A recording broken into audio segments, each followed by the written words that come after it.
Hi, this is Stuart Weems and welcome to the Investopoly podcast. My goal is to give you simple, easy to understand strategies, insights and tips to help you master the game of building wealth.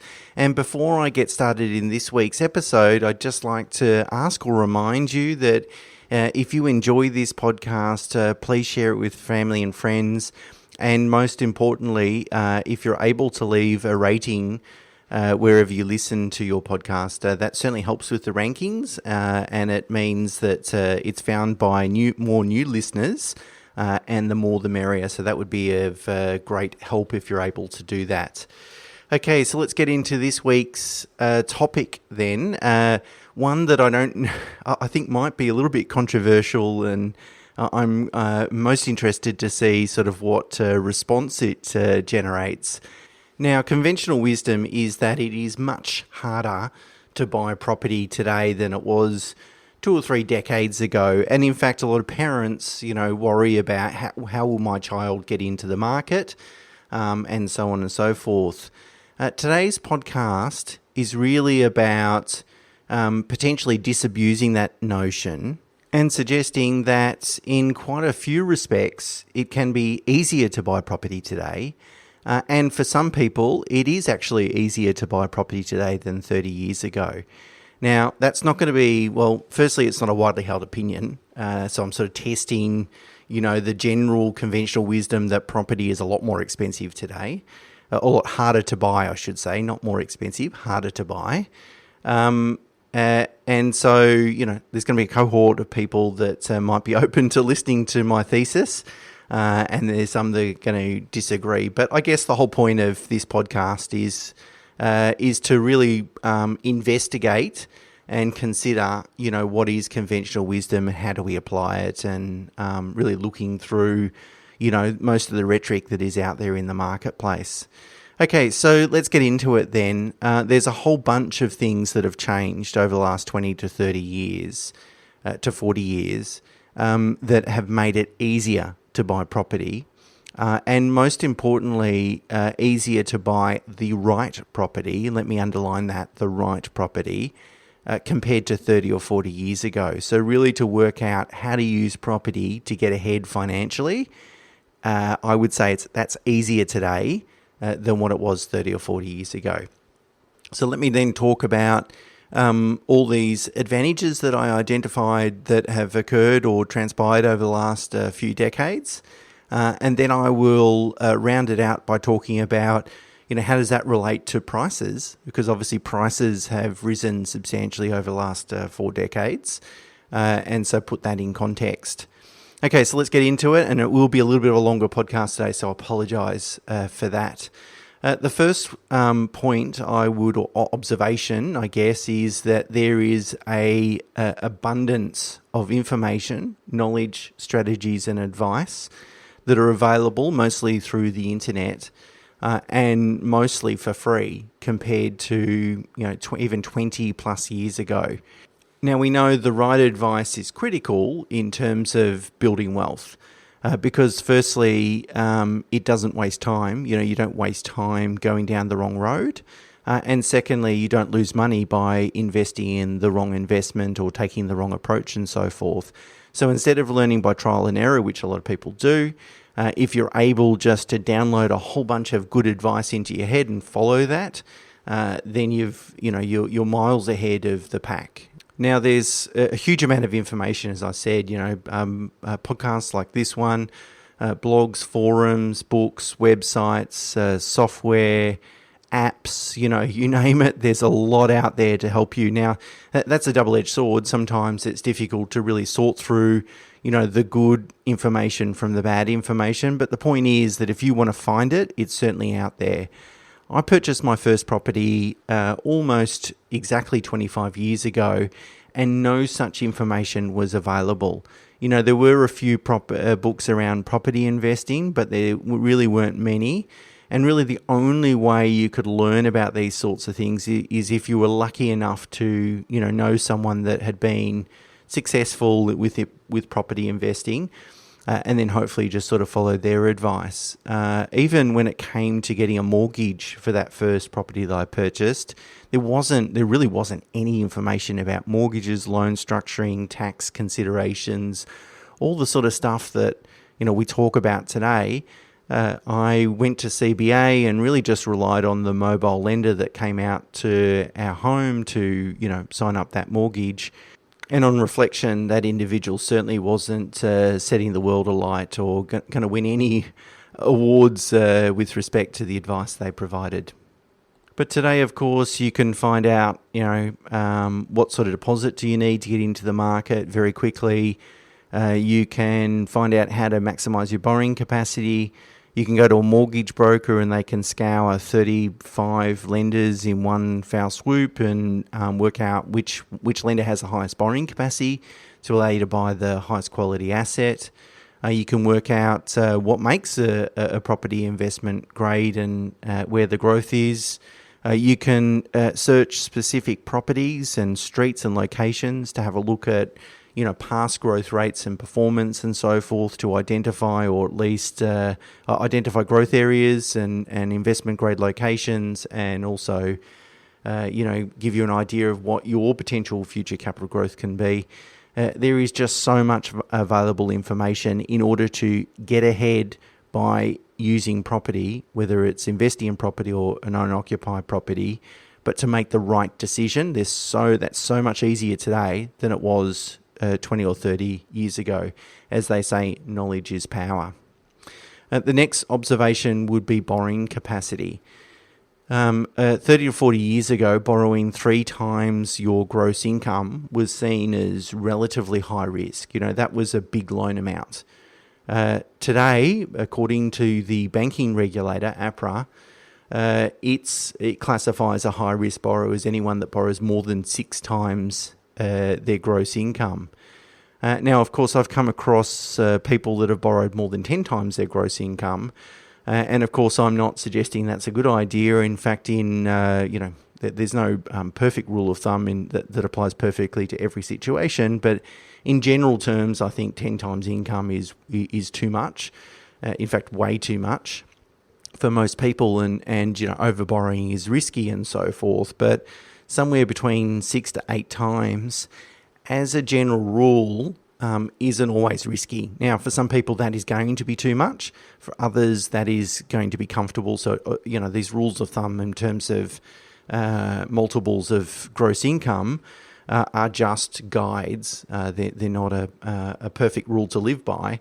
But really, if we say that 3 times income was high, and the banks really would be very reluctant to lend more than 3 times income, say 40 years ago, whereas today the range is somewhere between 6 and 8 times income, and potentially up to 9. So really, borrowing capacity over the last 40 years, which really goes to your ability to be able to purchase and pay a higher price, is increased by 2 to 3 times, so 200 to 300% over that period of time.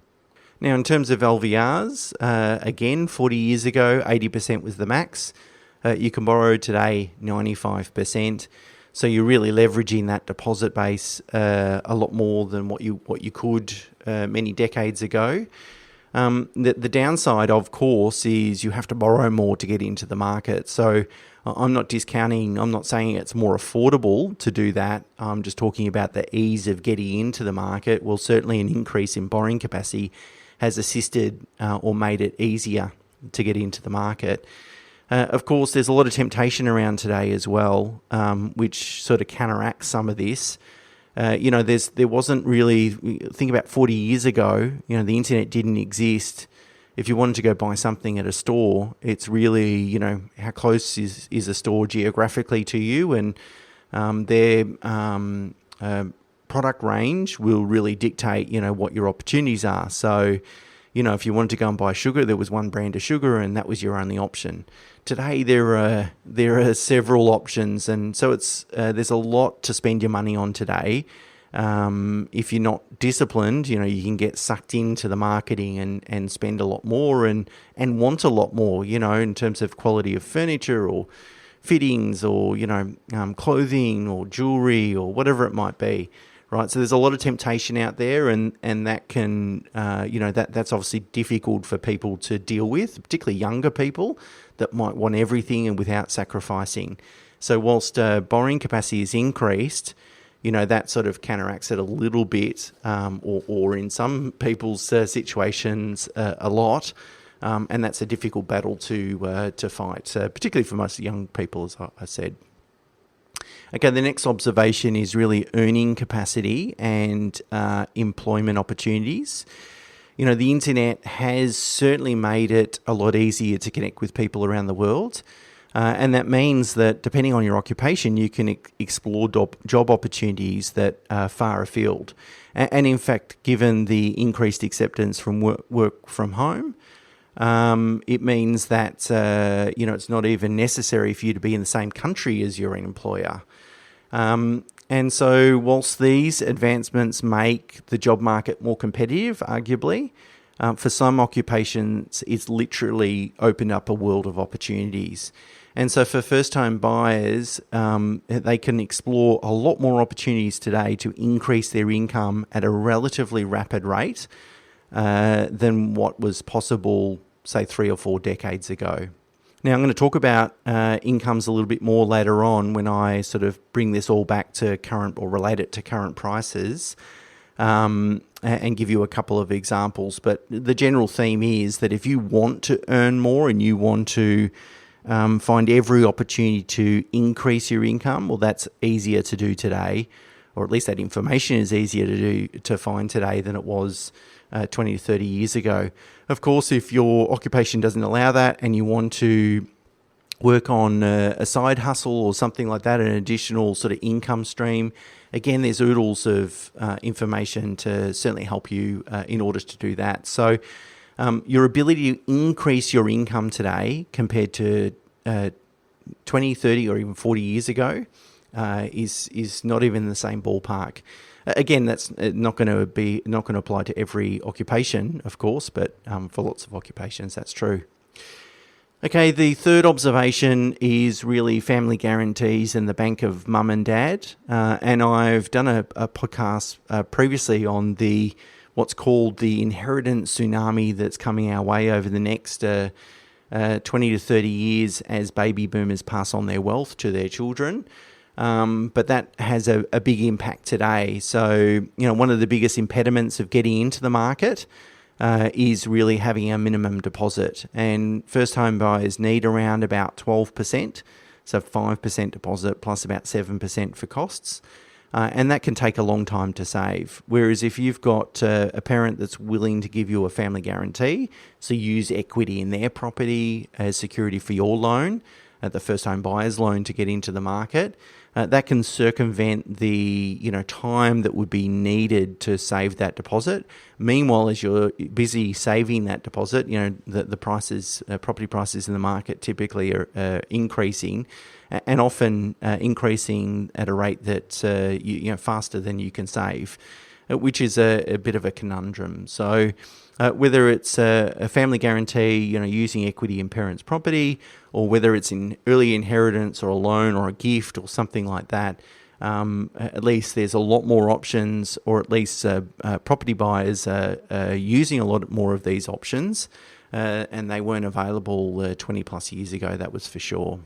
My next observation is really around cash flow management tools and information.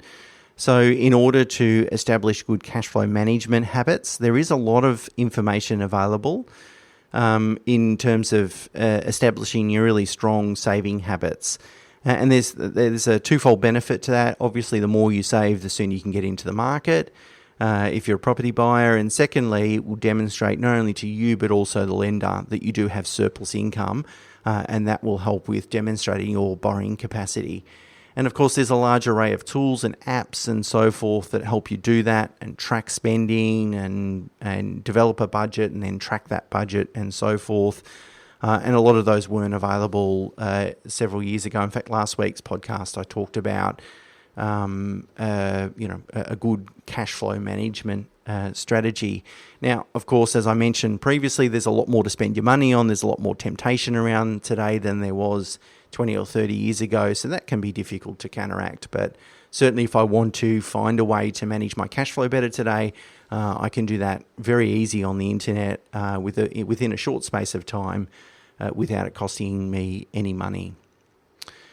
The next observation is that it is easier to invest outside of your domicile location. So this is really for people that might live in a very small country town, for example, and they might be thinking, look, I want to use property to get ahead financially, but of course investing in their small town might not be the best way to go in terms of future investment returns. So then if they decide, okay, I'm going to invest further afield into a capital city or something along those lines, to work out, do that research and to connect with people that are going to help you do that, like buyers agents, mortgage brokers, those sorts of things, is much, much easier. Now, I must caution you, I would never buy a property sight unseen. It's important that someone completes a physical inspection, whether that's you or a advisor that you engage that's representing your best interests. But to invest outside of your domicile location, geographical location, today is a lot easier to do and requires less travel time than what it did 20 or 30 or 40 years ago. And my final observation is really about equity in dollar terms. To go and buy a property and accumulate over $1 million worth of equity is relatively easy to do today and relatively difficult to do 30, 40 years ago, for example. Really all you need to do is buy one really good property and hold it for a couple of decades. And chances are you're going to end up with more than $1 million worth of equity in today's dollars in 20 plus years' time. So, of course, the capital growth rates are important. When we look at investment performance, we always express it as a percentage, and that is the most meaningful way to compare investments, of course. But dollar value performance or impact also is not a way of measuring the performance of investment, but it's something we need to acknowledge or realize, that accumulating dollar value equity these days, because we're investing a lot more and borrowing a lot more, of course, there's a lot more leverage.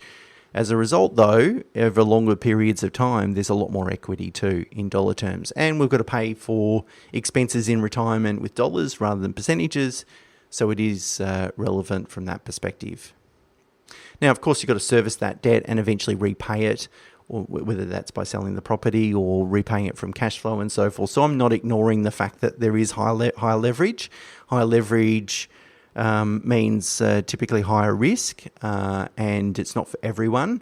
So I acknowledge the counter side to that point I'm trying to make, but really to accumulate net $1 million in a property over the next 20 years isn't particularly difficult. Okay, so let's then relate this to higher property prices and put everything in perspective, because whilst there's lots of advantages that I've just spoken about, of course the biggest disadvantage today is that property costs a hell of a lot more than it did 40 years ago. So I had a look back, and the average median house price in Melbourne and Sydney in 1980 was only $53,000.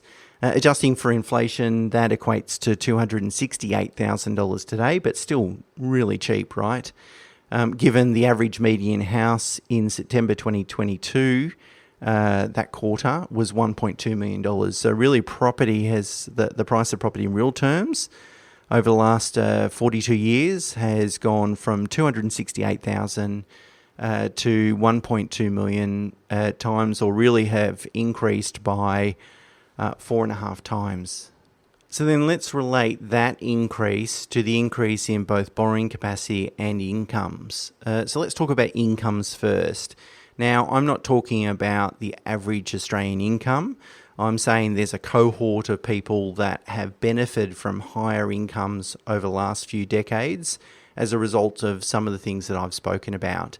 And so I don't really have a big sample size statistically to rely on, but speaking to my parents about these sorts of things over time, I thought I would relate it to what my father was paid when in 1970, only a couple of years after he started his first job. So he worked for CSIRO, which is a Australian government research organisation, and in 1970 he was paid $4,000.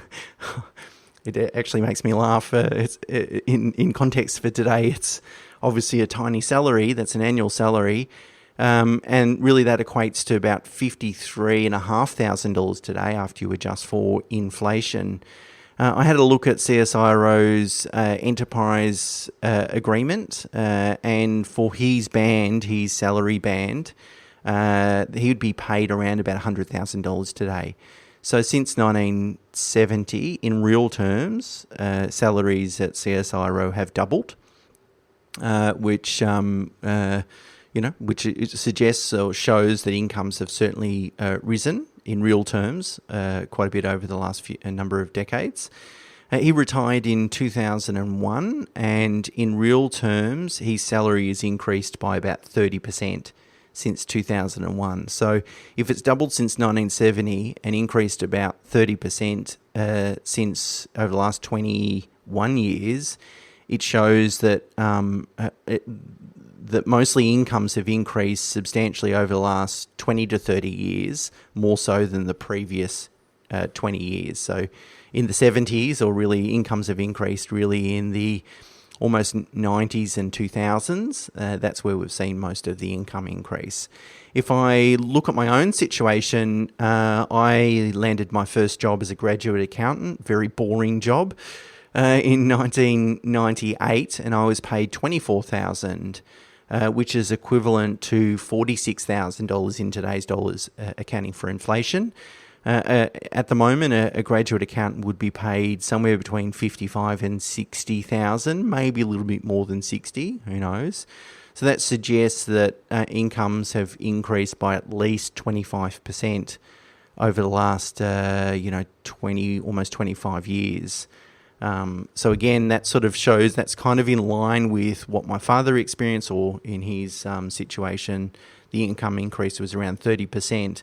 But in those two professional occupations, it shows, and again, it's not statistically reliable, this information, and the analysis is anecdotal at best, of course, but my thesis or my feeling is that incomes are a lot higher today than what they were 20, 30 years ago. It's not unusual for us to see someone that makes the inquiry with our firm in their 20s and they're earning, six figures. They might be earning $150,000 or sometimes $200,000. Now, I started the business 20 plus years ago. That didn't happen 20 years ago. You got an inquiry from a 20-year-old. They weren't earning that sort of money, even if we account for inflation. So certainly incomes have increased. Again, not necessarily on a macroeconomic level, but certainly in professional occupations and even some non-professional occupations, a lot more than what the average income increases have been. Now, together with higher borrowing capacity, remember I spoke about borrowing capacity increasing by 2 to 3 times. So if your income is increased and your borrowing capacity is increased, so you can borrow a greater multiple of your income, then overall borrowing capacity, together those two factors, have increased around 3.5 times. Now that doesn't fully offset the amount that property has increased, which is 4.5 times, but it puts it in better context, doesn't it? Because we look at it today, particularly the property market, and you go, a young person trying to get into the property market, it is, hugely more expensive and more difficult to get into the market. But actually this puts it in better context. And of course, there's going to be situations for people that where they can explore more opportunities to increase their income at a much faster rate than what I've just indicated. So I've just sort of looked at a couple of occupations and said 25 to 30% the uplift has been.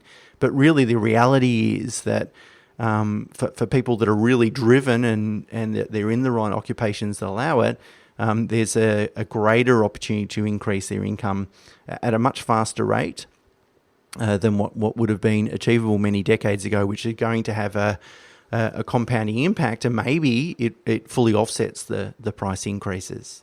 So I'm not suggesting that for everyone it's easier to get into the property market. I'm not suggesting it's more affordable, because still at the end of the day we need to repay the debt. Having said that, if we just service the debt and hang on to the property for a couple of decades and we've bought well, then to accumulate a lot of equity as a result of that transaction is easier today in dollar terms. But I'm not saying it's more affordable. I'm talking about the ease of getting into the market. So next time you have a conversation, or you're part of a conversation around how property is so much more expensive today and how it's difficult for people to get into the market, perhaps you can remind yourself of some of these factors that I've spoken about today, and maybe offer a counter argument to say that for some people it's actually easier today. And buying the right property, which I think is the absolute most important thing and most important point I want to get across. Buying the right property today so that you don't make a mistake, so that you really position yourself to be in a much, much better financial position 10 to 20 years from now, is definitely a lot easier to do today than it was 20 plus years ago. If I knew what I knew today when I purchased my first property 25 years ago, the financial outcomes for me would have been a lot different. It's the knowledge that allows younger people to make a lot of money from property, and the compounding impact of that for the rest of their life is huge. So there you go. I'm sure there's going to be a cohort of people, probably a lot of people on Twitter in particular, that are not going to agree with this podcast. As I said, I'm talking about some specific occupations here, but probably most of my audience, I would say. And a bit of food for thought there. So until next week, bye for now.